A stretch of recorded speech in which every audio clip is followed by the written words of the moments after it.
Great news, everybody. Our government has officially decided that the next 2 years are equal to 1 day.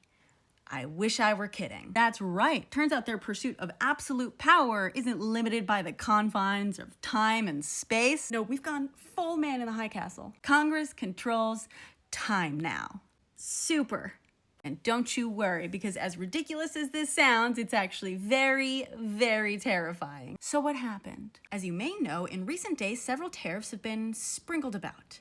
Emphasis on the reckless abandon, and not everyone's happy with this, namely people who know how the economy works. You may have been wondering why Congress itself was not the one to set all these tariffs, seeing as it's technically in charge of the power of the purse. Well, the president is actually empowered to impose tariffs himself under certain very specific circumstances, one of which is under a national emergency, which he can declare. And that's exactly what he did, which allowed him to impose tariffs on our allies. Here's the thing about a national state of emergency. It kind of grants the guy in charge a hell of a lot of power that he wouldn't otherwise have. So Congress is able to actually end a state of emergency through a certain procedure. A resolution to end an emergency requires committee consideration within 15 calendar days and then a vote within 3 days after that. So the resolution that was being introduced by Democrats would have forced Congress to go on the record one way or another and decide whether or not to allow the state of emergency and these tariffs to continue. Here's the thing. A lot of Republicans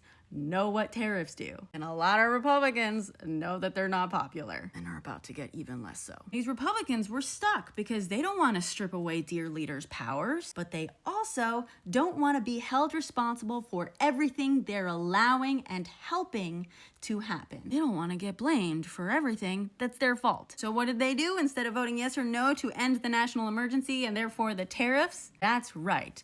They instead passed a measure that for the remainder of the 119th Congress, that's 2 years, shall not constitute a calendar day. Wow.